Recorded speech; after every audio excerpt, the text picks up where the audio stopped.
আসসালামু আলাইকুম। আজকের সর্বশেষ সংবাদ জানাবো আমি নুসরাত। প্রথমেই জানিয়ে দেব সংবাদ শিরোনাম। স্কুলে 53 শিক্ষার্থীর মৃত্যু বিনা জবাবে ছেড়ে দেওয়া হবে না বললেন ইরানের পররাষ্ট্রমন্ত্রী। শান্তির দূত আবারও তার আসল চেহারা দেখিয়েছে, মধ্যপ্রাচ্যের সংঘাত নিয়ে বিশ্ব নেতাদের প্রতিক্রিয়া।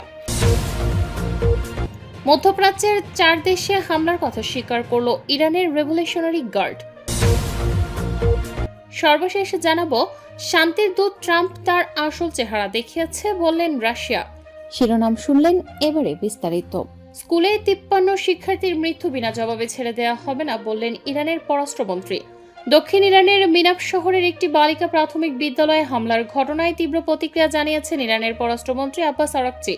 তিনি হুঁশিয়ারি দিয়ে বলেছেন, এই বর্বরোচিত হামলা বিনা জবাবে ছেড়ে দেওয়া হবে না।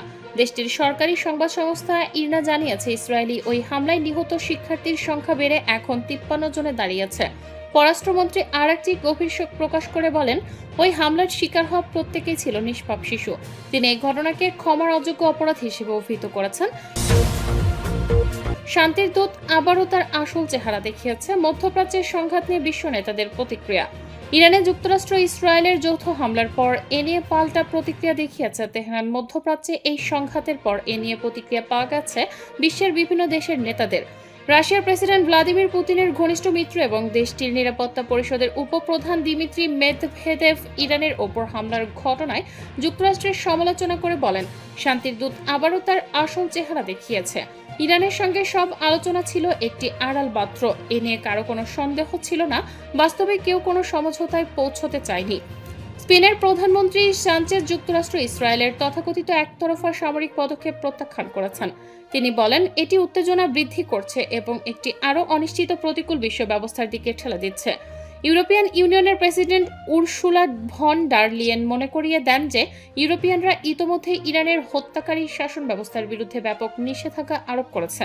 তিনি বলেন, আমরা সব পক্ষকে সর্বোচ্চ সংযম দেখানোর আহ্বান জানাই, বেসামরিক নাগরিকদের সুরক্ষা দিতে এবং আন্তর্জাতিক আইন সম্পূর্ণভাবে মেনে চলার আহ্বান জানান।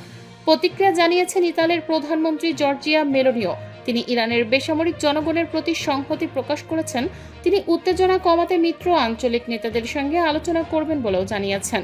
অস্ট্রেলিয়ার প্রধানমন্ত্রী অ্যান্থনি আলবানিস বলেন, তার দেশ সকল প্রকার নিপীড়নের বিরুদ্ধে সংগ্রামে ইরানের সাহসী জনগণের পাশে আছে। ইরান যাতে পারমাণবিক অস্ত্র সমৃদ্ধ করতে না পারে, সেই প্রচেষ্টায় যুক্তরাষ্ট্রকে সমর্থনের কথাও জানান তিনি। মধ্যপ্রাচ্যের 4 দেশে হামলার কথা স্বীকার করল ইরানের রেভলিউশনারি গার্ড। বাহরাইন, আবুধাবি, কাতার ও সৌদি আরবে হামলার কথা স্বীকার করেছে ইরান। শনিবার 28 ফেব্রুয়ারি এক বিবৃতিতে ইরান রেভলিউশনারি গার্ড বলেছে, ইরানের ক্ষেপণাস্ত্র ড্রোন বাহরাইনে যুক্তরাষ্ট্রের নৌবাহিনীর 5ম নৌবহরের সদর দপ্তর, কাতার ও সংযুক্ত আরব আমিরাতের অন্যান্য মার্কিন ঘাঁটিতে হামলা চালিয়েছে। ইরানের ক্ষেপণাস্ত্র ও ড্রোন হামলা অব্যাহত থাকবে বলেও বিবৃতিতে জানানো হয়েছে। এসব এলাকায় একাধিক বিস্ফোরণের বিকট শব্দ পাওয়া গেছে। এদিকে বার্তা সংস্থা এএফপি জানায়, সৌদি আরবের রাজধানী রিয়াদেও বিস্ফোরণ ঘটেছে। মধ্যপ্রাচ্যের দেশগুলোতে যুগপৎভাবে বিস্ফোরণের এসব ঘটনায় পুরো অঞ্চলে যুদ্ধ আতঙ্ক ছড়িয়ে পড়েছে। রয়টার্স জানিয়েছে, বাহরাইনের জাফায়া এলাকায় বিকট বিস্ফোরণের পর আকাশে ধোঁয়ার কুণ্ডলী উঠতে দেখা গেছে। এখানে মার্কিন নৌবাহিনীর একটি গুরুত্বপূর্ণ ঘাঁটি রয়েছে। এর আগে দেশটির স্বরাষ্ট্র মন্ত্রণালয় জরুরি সতর্কতা জারি করে নাগরিকদের নিরাপদ স্থানে আশ্রয় নেওয়ার নির্দেশ দেয়। সংযুক্ত আরব আমিরাতের রাজধানী আবুধাবিতেও একটি বিকট বিস্ফোরণের খবর পাওয়া গেছে, তবে এর উৎস বা ক্ষয়ক্ষতি সম্পর্কে তাৎক্ষণিকভাবে কিছু জানা যায়নি। শান্তির দূত ট্রাম্প তার আসল চেহারা দেখিয়েছে বললেন রাশিয়া। রাশিয়ার প্রেসিডেন্ট ভ্লাদিমির পুতিনের ঘনিষ্ঠ মিত্র এবং দেশটির নিরাপত্তা পরিষদের উপপ্রধান দিমিত্রি মেদভেদেভ ইরানের ওপর হামলার ঘটনায় যুক্তরাষ্ট্রের সমালোচনা করেছেন। আল জাজিরার এক প্রতিবেদনে এ তথ্য জানানো হয়।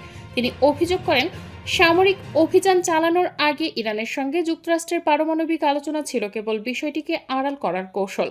টেলিগ্রামে দেয়া এক বার্তায় মেদভেদেভ বলেন, শান্তির দূত আবারও তার আসল চেহারা দেখিয়েছে। তিনি আরও বলেন, ইরানের সঙ্গে সব আলোচনা ছিল একটি আড়াল মাত্র, এ নিয়ে কারো কোনো সন্দেহ ছিল না। বাস্তবে কেউ কোনো সমঝোতায় পৌঁছাতে চায়নি।